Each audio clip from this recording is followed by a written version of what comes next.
Oh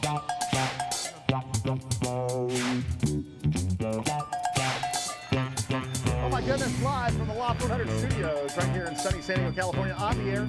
All right, let's go. With Tommy Sublime, a little rusty nail. Yeah, let's get the word little. Sully, great to have you along today. Boy, I'll tell you. What?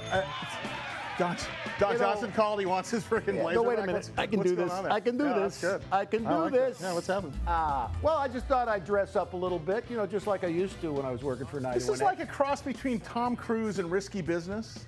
I know. And Crockett and Tubbs on whatever the heck that show was. Right. Miami Vice, Yeah, right? yeah. Which one? That was in the 80s. You were big in the 80s, and now you're big, and I'm 80. Big in your 80s. How about that? Well, I'm That's looking great. forward. I'm looking forward to today's show. I mean, As you should. yes, we have two great guests. Yeah. We have the Greg Douglas Band, Yeah. and we have former San Diego Mayor Roger Hedgecock. Roger Hedgecock, iconic radio personality. And apple farmer. Apple farmer, mayor. Concert promoter. And I will tell you, though, Greg Douglas and the Greg Douglas Band, I'm a huge fan of for a million reasons. Number one, they've got a really good following here in local music in their Pompatus of Love band. But did you know, can I give you a little trivia here? Yes. Do you know What is it? Greg Douglas was the lead guitar player for this, or I don't know if I should say lead guitar player because Steve Miller was a lead guitar player, but he was a guitar player for the Steve Miller Band. He wrote the song Jungle Love. And you know- there he is. Greg, dude, what's up, man?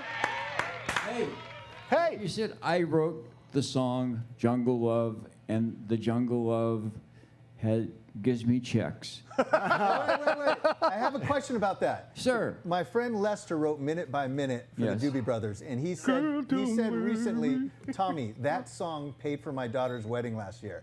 I'm going to assume because Jungle Love was more popular than Minute by Minute, do you receive a big fat check every quarter in the mailbox? And he's going to ask you how much. I'm just going to tell you in advance. Well, first of all, if you want to find out how much, you need to talk to my accountant. Okay. Second of all, yes, it's considerable, and it's always unexpected. You know, you kind of forget about it, and boom, there it is. And yes, it was the best 30 seconds I ever spent writing that song. Can I ask? Really? So here you are in the 70s. Comes out quick. And you are touring with the Steve Miller Band. Yes. Okay, and you're right in the middle of like the movie Almost Famous when rock and roll sort of started after the. Yeah. You know, it's like this is like where the concert sort of touring, record and tour thing. What was it? Give us like a day in the life of a rock star in the middle 70s, like with the Steve Miller Band. Okay. Maybe a couple hours. Do you want like the version that you'd like to hear? No, I you want the real the deal. truth? No, what's it really? Was it as exciting as it sounds, or? The real deal was we would travel for hours and hours and hours and hours, go to a sound check, go back and shower in case we got lucky that night. Right. And then we would go back to the hotel and go down to the bar and start drinking. And Nice. we usually got thrown out around Right before the show? No, this was after the show. Oh, after the this was after the show. And then we woke up the next morning paying for our transgressions Yes. physically. And then we repeated it all over again, day after day. How many years were you with that band? 4.5. 4.5 years. Yeah. Wow.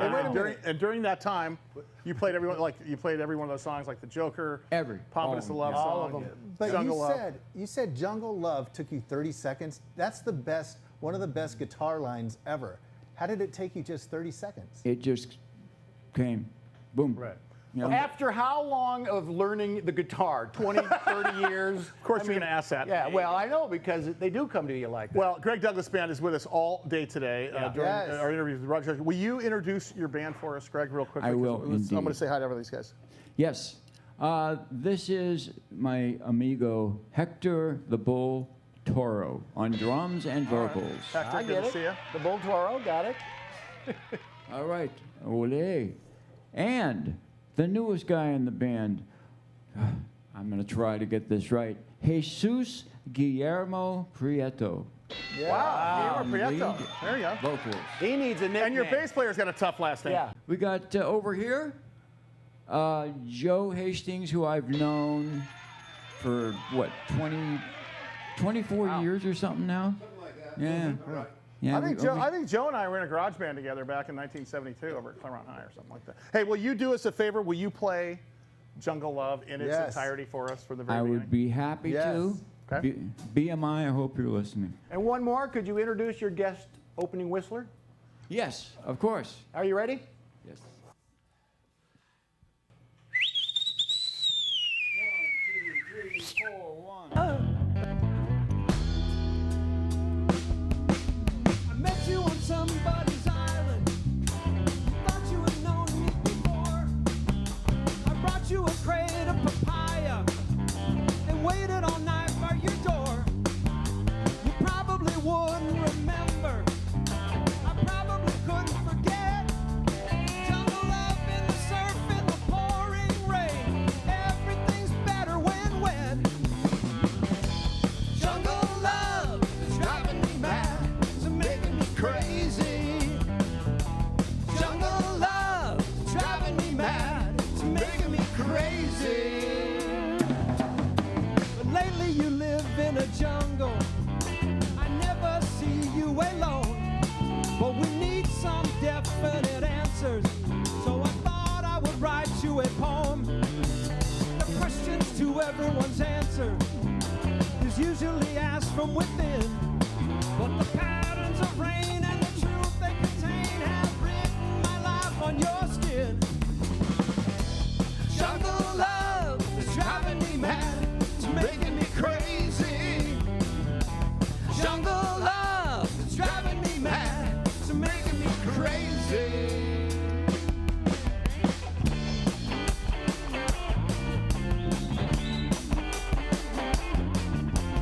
That is iconic.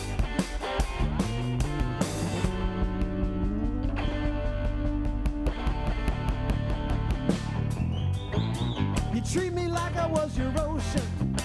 You swim in my blood when it's warm. My cycle of circular motion protects you and keeps you from harm. We live in a world of illusion where everything's peaches and cream. We all face a scarlet conclusion, but we spend our time in a dream. Jungle love is driving me mad. It's making me crazy, crazy. Jungle love is driving me mad. It's making me crazy, crazy. Jungle love is driving me mad. It's making me crazy, crazy. Jungle love is driving me mad. It's making me crazy.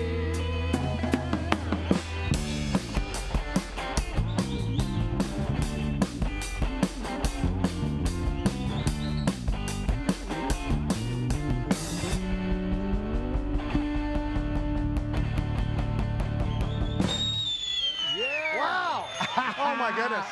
By the guy who wrote it. Oh my God! Hey, Greg, will you hang with us for the rest of the show, you guys? Because you're fantastic. That's And the I will tell you right greatest. now, Dude. and you're going to hear some more great Steve Miller hits. That's like- hey, wait a second. Hey, Greg, what's so it's the Greg Douglas Band and they're the Pompatus of Love Band. Yes. I've heard you called both things. Yes. Yes. Okay. good. Yes, I'm both. And There you go. and are you guys? How's it been going through COVID? Have you guys had any gigs? Or are you guys trying to get back out there? What's going on? Well, I've been doing. Everybody's been doing like solo gigs. I've been doing some wineries and stuff. You know, stuff that's safe. So 'cause is Russ. Yeah, Usually in the Yeah, morning. you got to be careful, dude, because there's people at home that you don't want to get them sick. Yeah. Right. That's good. Especially my wife. Well, good so, stuff. So are you? So do you have a social media platform and such? Is it Greg? We Douglas? do. Okay. We do. Go to the Greg Douglas Band.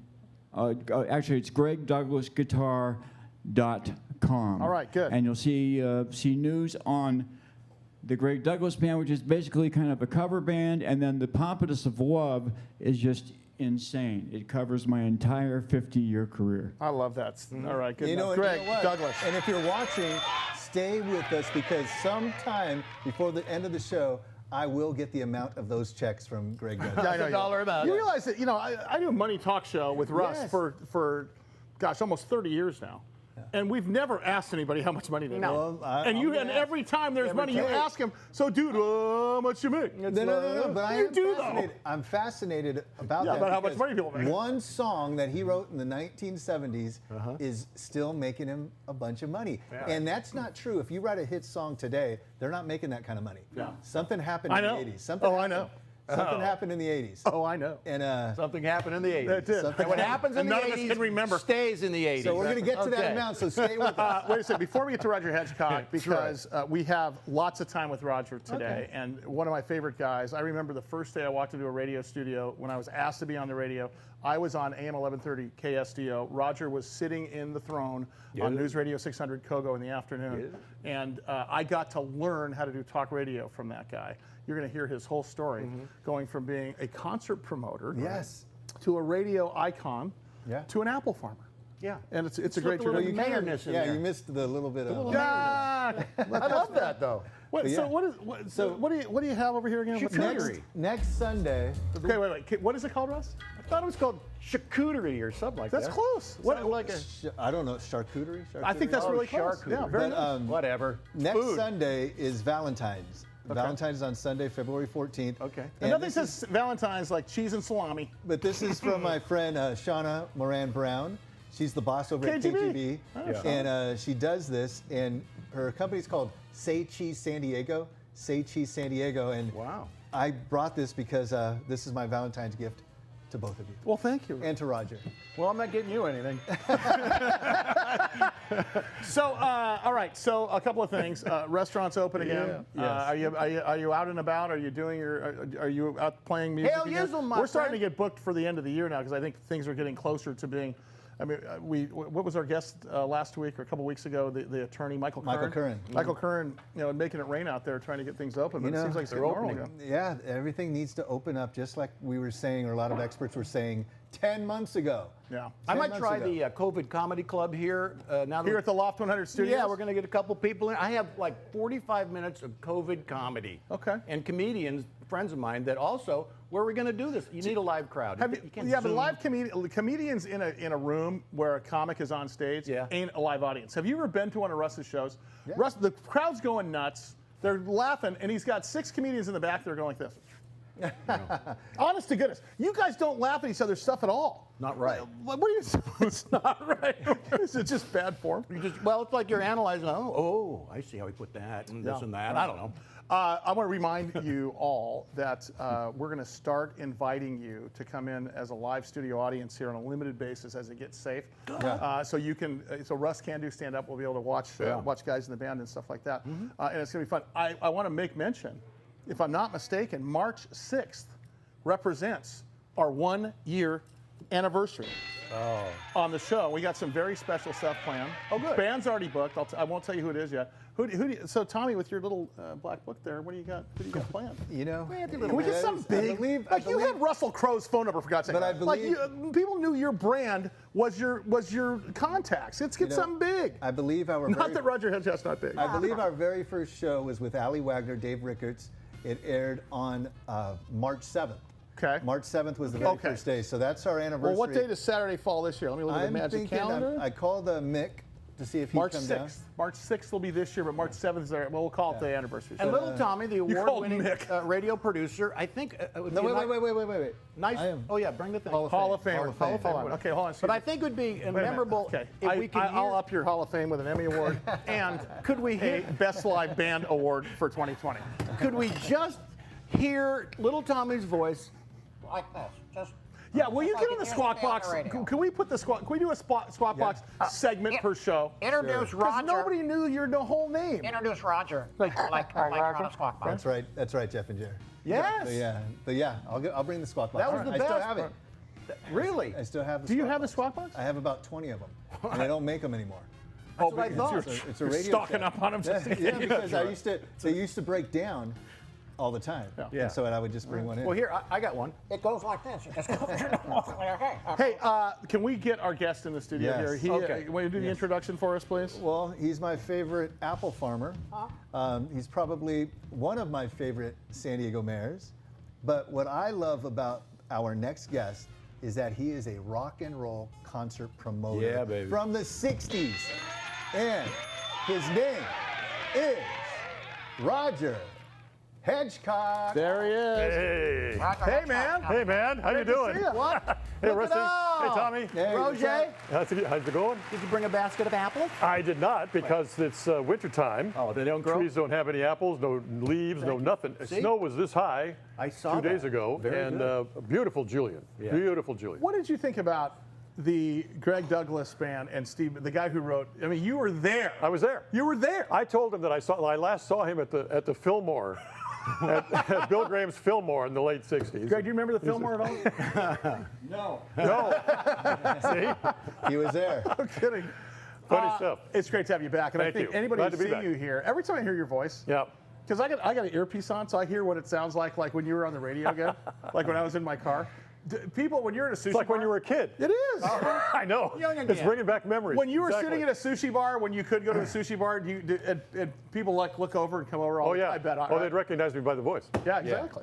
which is better than the face, so I thought it was good. I have a question about politics. Sure. How was Janis Joplin? That's, Wow. Seriously, I want to know about Janis Joplin. okay, so once, I was at Santa Barbara, UC Santa Barbara in the late 60s, and I was in charge of all the student activities. So I took advantage of that because I knew all these guys up in San Francisco. And I brought down Big Brother and the Holding Company and Janis in the late 60s. And we had a big concert in Peterson Gym on the campus there. Wow. And the after party was was a lot of fun. And she was just great. I mean, she was a kid out of Texas. And once she was off that stage, it was like you were talking to some girl you'd known in high school Great for 20 voice. years. You know? Unique voice. A unique voice. Really. So I was at Monterey Pop Festival, and when I was sitting right behind Mama Cass and sort of over to the side, and Marty Ballin from the Jefferson Airplanes over here, and there she was, and I mean all of us were just kind of in a shock after listening to her do Right. that. I mean she was great. So you were at Monterey Pop Yeah. when Jimi Hendrix set his guitar on Yeah, fire? yeah, I was. Dude. Okay, I so was. so here's the deal. Now that we got you in studio, we got 4 full segments of Roger Hedgecock. We've got the Greg Douglas band here that's going to play us out. I want to start again. Now that you're in the new digs here at the Loft 100 Studios. Love the new digs. I want you to start from the beginning on how this whole thing started because you were entrepreneurial way before entrepreneurial was even a word. Like you were entrepreneurial back in college, if I'm not mistaken. So at the end of the day, I want to hear all those things as they go. So we're going to start that up coming up here in a second. Listen, okay, on the air, little Tommy, Sully, Rusty Nailz, Roger Hedgecock coming up here in just a second, and we're going to hear again from the Greg Douglas band and the story behind Roger Hedgecock. Some people call me the space cowboy. Yeah. Some call me the gangster of love. Russ, let me cue you. Some people call me Maurice as I speak of the pompatus of love. He still couldn't get it right. We were cueing him, and he couldn't get it right. Talk about me. Greg Douglas band, ladies and gentlemen. Wow, good stuff. We cued you. You brought a whistle. We sit there after eating. That see? Boom! That's the one. All right, can we just play it for a second? Just Oh, get to man. that point here. Just take it. Take two. Take two. People call me the space Let me show you. Da, da, da, da. Yeah, I got that part. There we go. I'm gonna be like Queen. There we go. Oh yeah. Some people call me Maurice. You can't teach that. Come here. You cannot teach that. All right, stop. There we go. Now do it after eating a cracker. That wasn't his fault. It wasn't my fault. It was the cracker's fault. It was a cracker. Now the Joker to Steve Miller is like Maggie made to Rod Stewart, right? Would that song? Wow, that was esoteric. that- Woo. Would that Feel like kind it's of be went the back in end time. song? I mean, there's so many. They were going to drop him from Capitol unless he had a hit single. And they brought him into a room, and he said, okay, you want a hit single? I'm going to go home and write the crappiest song you've ever heard. And he brought it back, he recorded it, and they just thought he'd lost his freaking mind. And he went out and sold about 15 million copies. Wow. Oh, my goodness. And years later, he gave me a call and said, hey, I'm still on Capitol Records. You want to come join the band? So, I love it. Wow. Greg Douglas. quite that simple. Awesome. Fantastic. All right. Love it. Roger Hedgecock's in the Yep. studio with us. You want to take the honors? Because I could just sit back and listen to you all day. I used to sit outside his studio and rip him off for my show over on KSDO. It's okay, you needed to start somewhere. I needed I'm to. not sure that was a good one, but Well, I mean, we have Roger Hedgecock here. We can talk about anything. There's so many things to ask you, but I guess the obvious is, what are your thoughts on all that is happening? Because when we had you on here a few months ago, things were closed down, you Yep. know, and there was another president. Today there's another president. There's another mayor. Yep. And what are your thoughts about all that's soon going to be on another today? governor if the recall happens. Yeah. Well, boy, right now it's 1,000,004 signatures, and 300,000 of them happened in the last 2 weeks. There's more Exactly. money coming in, and if I'm not mistaken, if there's a recall effort, like when you were leading the Gray Davis, Gray Davis when you one, were doing- there's 2 questions on the ballot. Should Gavin Newsom be recalled, Right. and who of the list below, of the 300 people below, Right. should be Gary governor? Coleman will be on the list probably again. Let's get on the list. Might as well. Yeah, I mean, there were 26 people on that list, by the way. Arnold Schwarzenegger, of course, got it. Yeah. Turned into a huge disappointment. I'm not putting too much effort into this one because Right. of what happened the last time. I'm still a little bruised. Yeah.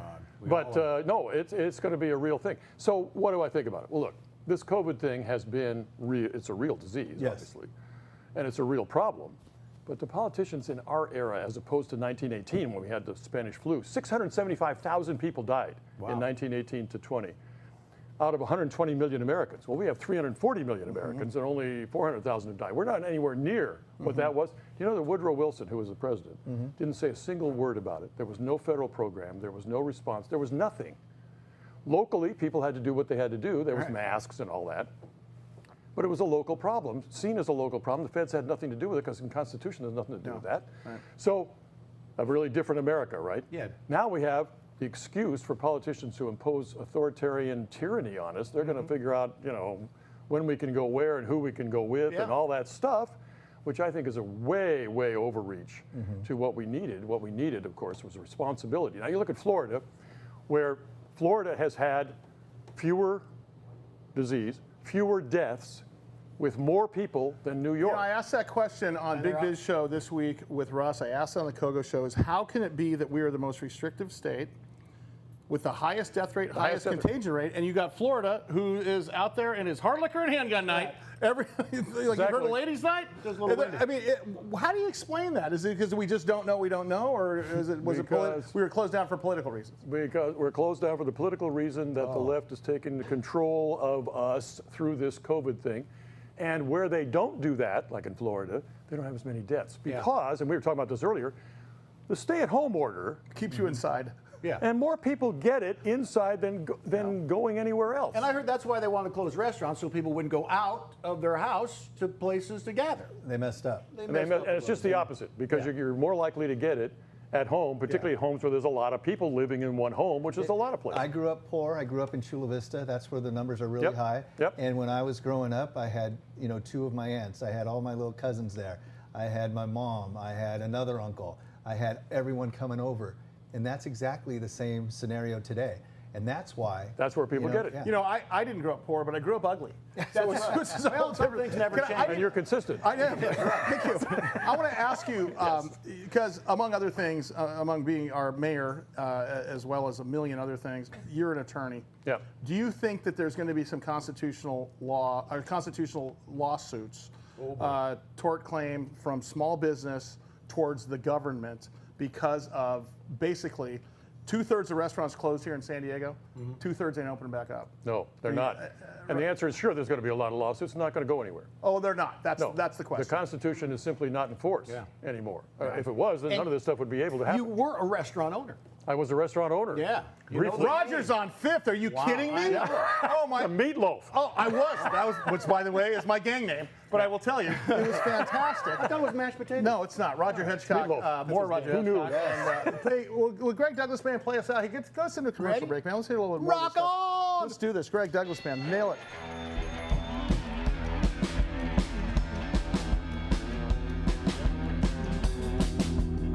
Only Roger can name the artist. And me. You guys have no idea. It rhymes with Thick Dale and Deltones.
superstitious and I don't get suspicious, but my woman is a friend of mine.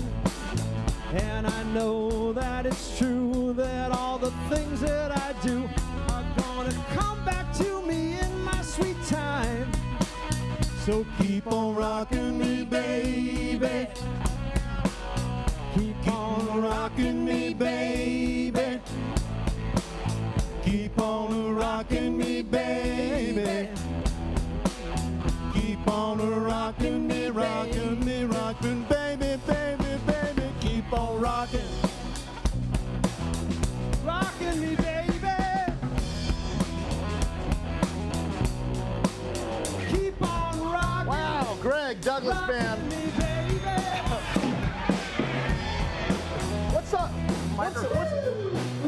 What song does that remind you of? I mean, that brings me back. Doesn't that bring you back to a certain point in time? I mean, it really does. Oh, yeah. Oh, it takes me back. What does it remind you of? You know, that song reminds me of listening to KGB. Me too. Yeah, going to the beach, listening to KGB. Yeah, and my orange Chevy Vega with the surf racks on top. Yeah, absolutely. Yeah, Hope you didn't have to go uphill. I know. Exactly. Where, do you? Oh, your microphone might smell like a salami. I got a little close, and after the charcuterie, yeah. Hey, can we? I'm going to finish up with this conversation about lawsuits in California and stuff like that. Do you? Oh, wait, by the way, real quick, California is now on the purple tier. Here we go, hang on a And second. it was till last month when I thought the purple tier was the last Prince album. Thank you. Okay, back to you, Roger. I got to get these out. These are COVID. These are time. They're timely. You got to do them. Yeah. Is that crickets? Here's an old joke. Betty Davis just came out with a song, Kim Carnes Eyes. Look, I love that. The band loved the guy that got lost The at band the loved Fillmore. that one. The guy that got lost at the Fillmore doesn't remember that. They remember that one. So my question is this: I think, and I don't want to move on to Roger. I want to move on to all things Roger, but Yes. I want to take advantage of the fact when you're here. This pandemic is going to change us like 9/11 changed the way we travel. That's true. Now, until we get shots in the arm 100%, until kids are back in school, the economy doesn't open. I think people don't realize you can't open an economy when your kids are 7 years home. old. You can't get open. No. Once that all happens, how close do you think life will resemble, and government and politics will resemble pre-COVID, or are we changed forever in your opinion? I think we're changed forever. No kidding. And the reason is behind the scenes, the marriage between the oligarchs of the tech world and government. There is nothing we can do that won't be observed and recorded. Right. And that backdrop then leads you to say, well, what happens when you go to school? The kids will be monitored. They'll be, everywhere. It won't be cameras, but it'll be every device they're on. Wow, yeah. They'll be monitored, and they'll be known. There's not going to be any free speech. You're not going to be able to say. Well, we're seeing that now, aren't we? We're seeing it now. You're seeing, but it's only the beginning. You're going to lose your job. You're going to lose your house. You're going to lose your spouse. You're going to lose everything if you say the wrong thing. That also brings me back to '76. My mom was yelling at me. Yeah. You're going to lose your job. You're going to lose your. I think I hit all four of those. Yeah, exactly. You guys have already been there. I know. I mean, look at Parler, the guy that grew Yep. up in Poway, John Mates. Yep. He's the CEO. And look what He's from happened to him. Poway? Yeah, from The Poway. serves business him is right. gone. And in the world of comedy, you're hashtagged out of a gig, or you're shamed, or they threaten you or your family. I love it when Seinfeld was a couple of years ago said, "I'll never go on another college campus." Look, these people scream at me instead of laughing. It's just supposed to be jokes, not Something serious. happened bad. Talk about your beginnings. You were Born on a Sunday. no, you were Compton. you were never Born on the just bad side. you were never just one thing ever. No. So talk about this. Go back to college. Go back to law school. Go back to. Well, I went to San Diego State in the mid-'60s, and it was so boring. I mean, the mid-'60s were pretty boring at San Diego State. So I immediately had to, I went to San Francisco, I was back and forth, went to Santa Barbara. I was in the surf thing a lot, and I was doing that at the time. And the music thing. And I had a band in high school, the Esquires, the people around. Whoa. Remember that? No. Little Ron and the Esquires, we had a record. I had to bribe a local station to play it. What'd you play? I didn't play, I was the manager. What'd you Okay, pay? that's right. $20. I think they That was big rotated money in the '60s. Yeah. Hey, they rotated it through for 3 or 4 days. Now just Venmo. But that's right. Please play. So, I love the music, and I got out in the music world and the music business world. So I formed a little deal, and we did concerts, and the whole deal at San Diego State. Mother's Day, 1969. We did, the Grateful Dead and all that stuff. But you were there during Almost Famous, like the movie Almost Famous. Where they talk about lot of acts came through San Diego. I don't think people realize that. How did we become a hotbed down here? Because I'll tell you who did it. I'll tell you who did it. Jim Pagney, back in the 50s and 60s, early 60s.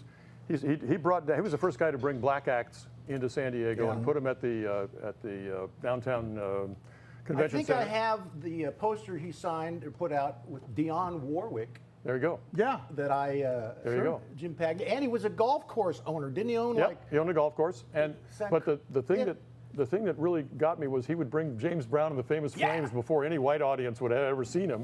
Wow. Here's some music. They did. Just like, you know what? Hold that thought. Come on, baby. Roger Hedgecock's coming back with us on the air. I still want to dance now. Roger. There you go. Stay there. On the air, KUSI. That's Greg Douglas Band right there. Here it comes, baby.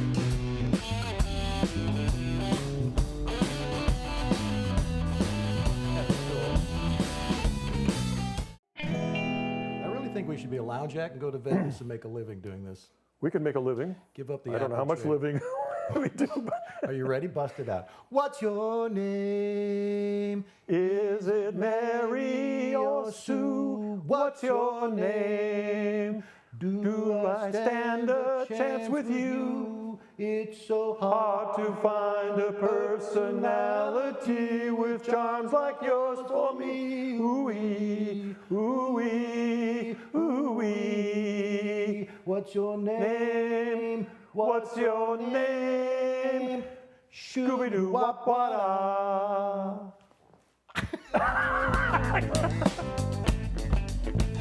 I want to fly like an eagle to the sea. Fly like an eagle, let my spirit carry me. I want to fly like an eagle till I'm free. Fly through the revolution. Feed the baby. Greg Miller. Oh, yeah. Boy, that brings you Love back. those guys. Little Tommy, Rusty Nailz with Roger Hedgecock. That's the Greg Douglas Band. When I was a kid, I think I used to say, time keeps on slurping, slurping, Yeah, that's right. slurping. Remember the Dave Winfield Slurpee cups? I You remember were the too old. Slurpee. Assemble right. your own. Continue with the arc of this story, because this is fascinating with respect to how you got into rock and roll and how you transferred The from business side. Yeah. And it was the business side. And it was entrepreneurial. And it was trying to make money because I didn't have any money to go to college. I mean, I had to make my own money. I had 3 or 4 jobs at a time. And then I said, well, you know, making money doing things entrepreneurially makes more sense than working in the library at $1.13 an hour and so forth. right. So we got out at Santa Barbara and started doing. We went from the student activities budget of about $20,000 to $280,000. Yeah, that's in 2 years in 1960s, and got cream. We had fresh cream. Eric Clapton? Eric Clapton. Oh my God. We had, and I'm in his biography, by the way. He No wrote about kidding. coming to, because there was very few West Coast this was 1967, 68. And Ginger Baker and those guys. So we did those. We did Ray Charles. We did everybody. But how did you do The door. How did you work out the deals? Because you have to call their manager, Yeah. and you got to say, okay, I want them to come to San Diego.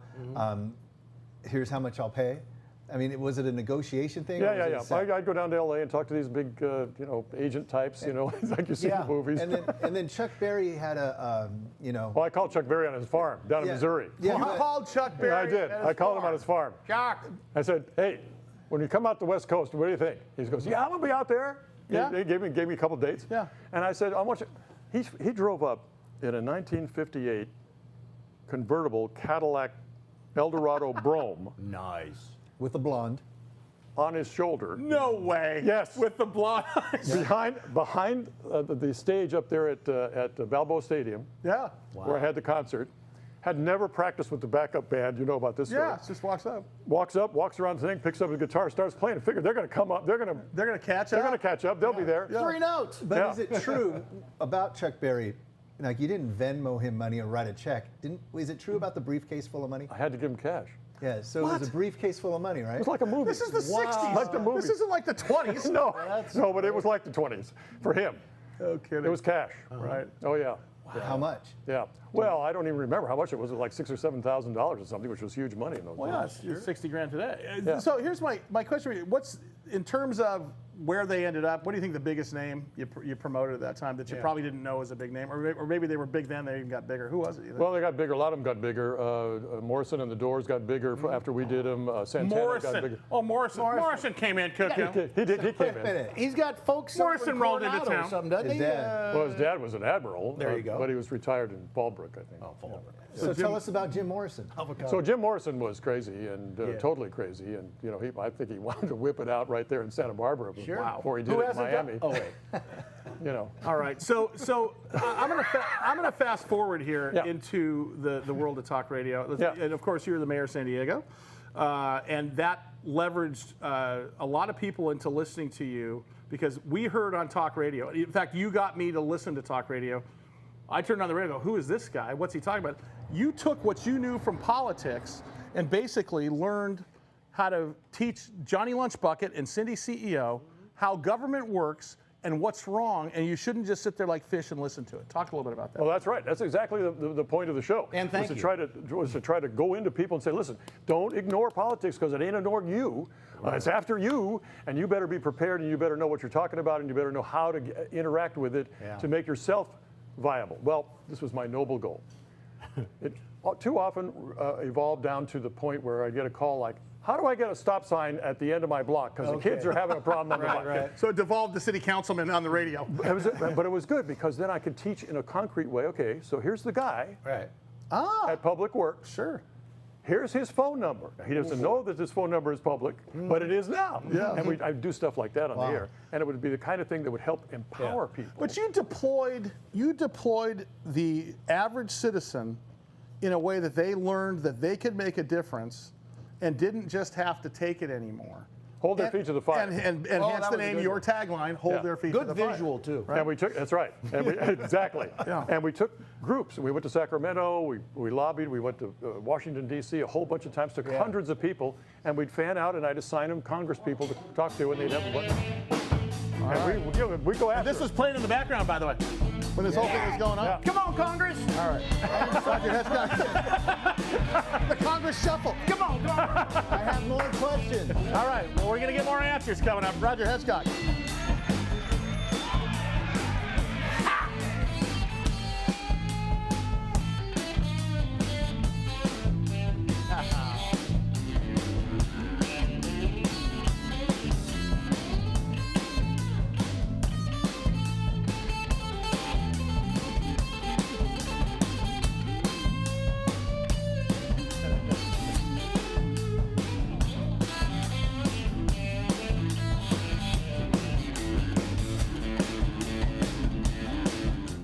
Whistling in this one, Bob? No whistling.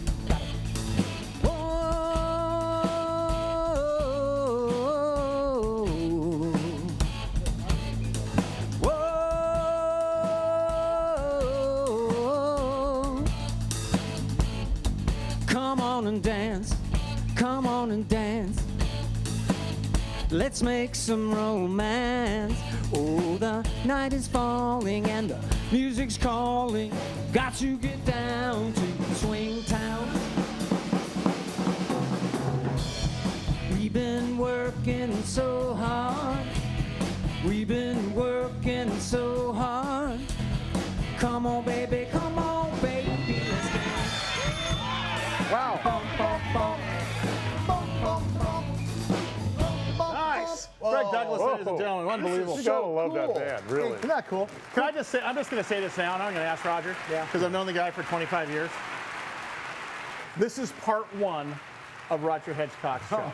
We need to do part two as soon as you'll come back in studio, because we have a whole show done now. We only have 4 or 5 minutes with him yet, and because there's so much to talk about with you. I would argue that you need to get back on the air. Is there any desire whatsoever? Because I'll produce it. How about that recall list? You're thinking Wait. I'll be the producer.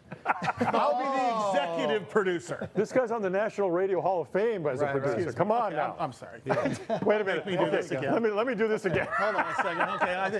Best live band of 2020. Okay. What else? Do we have something else we can put out here? But would you come back to radio? Would you do that again? No. No. Wow. Never. What about television? Think about Television I might do a little bit. But look, when you're retired? Every day's Saturday. Yeah, that's Come right. on now. Unless you're picking apples for a living. I'm picking some apples. Yeah, when you return, let's do it around harvest. You guys ought to come out to We should do it on the air, on the road. Why don't you come out to the On orchard? the air, on the road. We should. Rogers Ranch. I have some radio questions. All right, day one when you started on the radio, was it easy for you? Because there's a lot of people that freak out when they get on the air and they hit that button and the on-air light goes on, and they're nervous. Were you like that too when you hit that button? No, I've been doing politics for so long, Tommy, Yeah. and I was a guest at so many shows that it was natural for me to be right here, just like I'm doing now. And that's the way it was that day. Although that day, People Magazine, CBS News, National, blah, blah, blah were there because this was the mayor, because Mayor Koch from New York had tried to do it. Mayor Yorty from LA tried to do it in radio and flunked. And everybody was there to see me fail. Because I'd failed as mayor, now I was going to fail in radio. And I had one of those business phones, boom, boom, boom, boom. Oh, with the lights on it. Yeah, with the lights. The red And I had, line 4? The beige You're one. on the air. The beige one with the red hold one. I remember those. Yeah, and I had a lined, lawyer pad with my pen. That was the technology. Sure. Yeah. Well, what's interesting though, because now we have, and when I started in radio, just about when the internet was available, pretty much to everybody, you could read online. But I remember walking to your studio. You were having none of that first when I first got on air, which is 1991 or something. You just had a stack of Xerox stories. Right. And Stories. and that you had already read, because I'd walk by your office in the afternoon, you and Jimmy Valentine arguing. In fact, here's a little bit of outside. I think Jimmy, we have that. I don't ever want to see it again. That's Jimmy. And here's Roger. It's just, And this was our program director at the time. I don't like people. So that was going.